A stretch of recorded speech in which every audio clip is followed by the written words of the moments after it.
नमस्कार।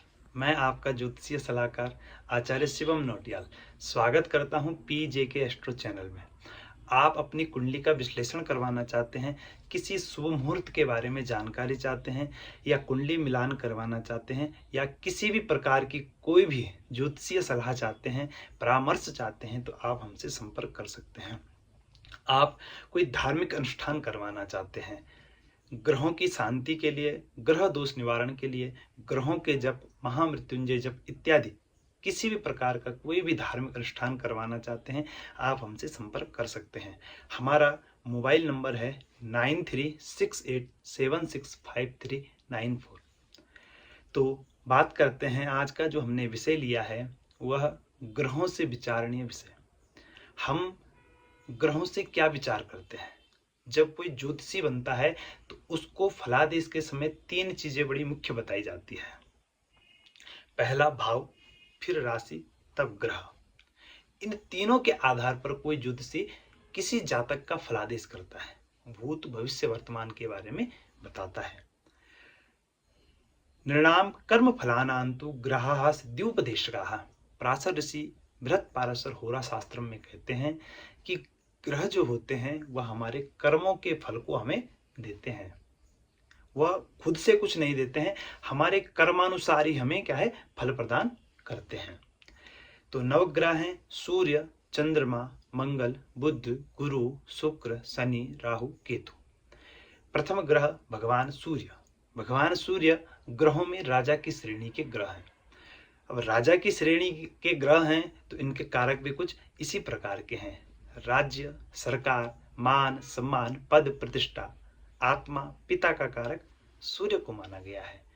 सूर्य मुखमंडल का तेज भी सूर्य है। दूसरे ग्रह हैं चंद्रमा। चंद्रमा ग्रहों में रानी की श्रेणी के ग्रह हैं। अगर सूर्य राजा है तो चंद्रमा रानी है। चंद्रमा मन के कारक ग्रह हैं। मन ही देवता, मन ही ईश्वर, मन से बड़ा न कोई। मन कैसा है, उसके मन में कितनी चंचलता है, कितनी गंभीरता है, व्यक्ति कितना गंभीर होगा, कितना चंचल होगा, यह सब विचार चंद्रमा से किया जाता है। माता समान स्त्रियों का विचार, माता का विचार चंद्रमा से किया जाता है। चंद्रमा यौवनता का कारक भी है।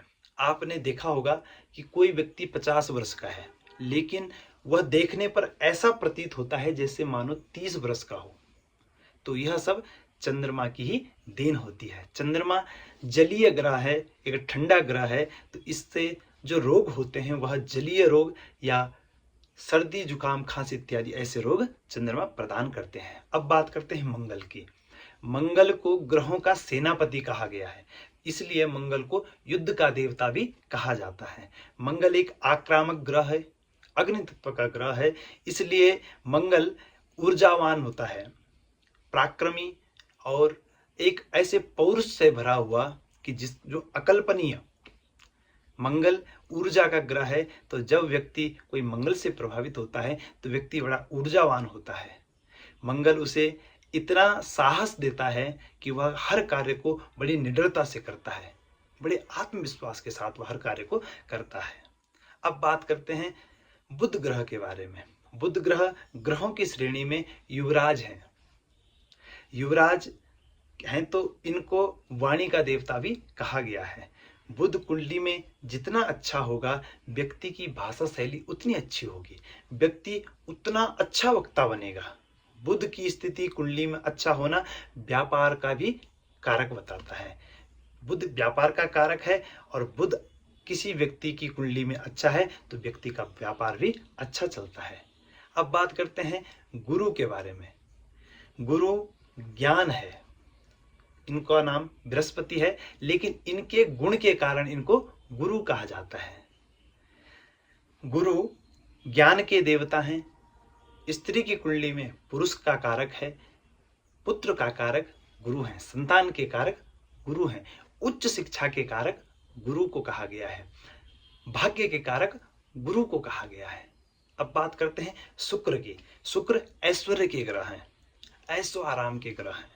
शुक्र हमें सारी महंगी चीजें, लग्जरियस चीजें जितनी भी होती है उन सब चीजों को हमें प्रदान कराते हैं।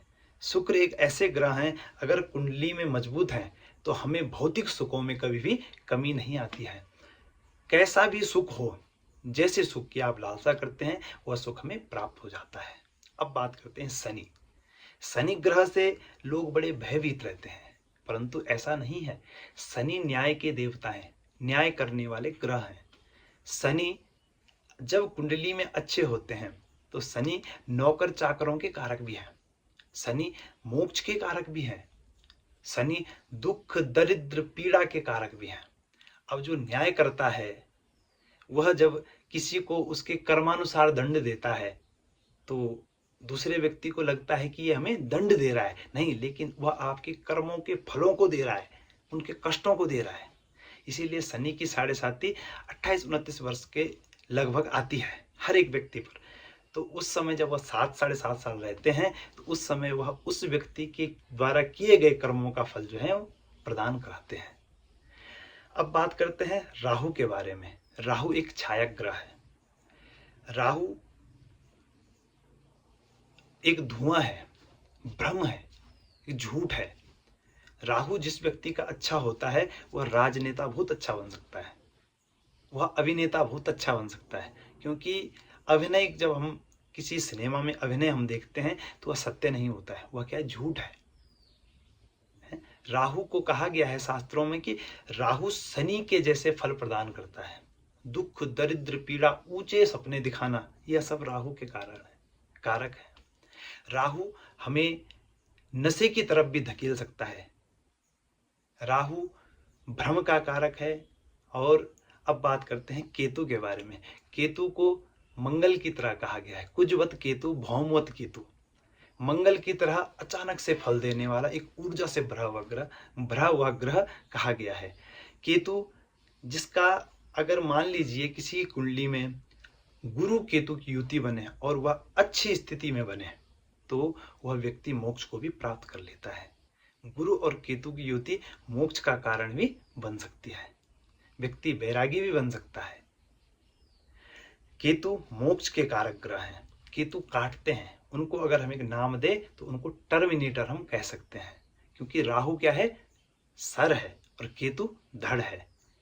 वह जिस ग्रह के साथ बैठते हैं उसी ग्रह के पीछे पीछे लगते हैं। कहते हैं कि अगर केतु अकेला है तो वह क्या है, ज्यादा नुकसान पहुंचाते हैं। केतु मोक्ष के कारक हैं, केतु टर्मिनेटर हैं, बदलाव कब कर दे कुछ पता नहीं। केतु मोक्ष भी दिला सकते हैं। केतु अशुभ ही नहीं बल्कि शुभ भी है। आपको हमारा यह ग्रहों पर विषय कैसे लगा, हम आपका कमेंट में इंतजार करेंगे। आप हमें कमेंट में बताइए कि हमारा यह विषय आपको कैसा लगा और आप अगला विषय क्या चाहते हैं, हम अगला वीडियो किस विषय पर बनाएं, यह भी आप हमें अवश्य बताइए। हमें प्रतीक्षा रहेगी आपके कमेंट की। हमारे चैनल को आप सब्सक्राइब कीजिए, लाइक कीजिए, शेयर कीजिए। आपके सब्सक्राइब करने से, लाइक करने से हमारा उत्साहवर्धन होता है। तो आपके एक लाइक कमेंट से हमारी बड़ी मदद होती है। जय ज्योतिष, जय सनातन।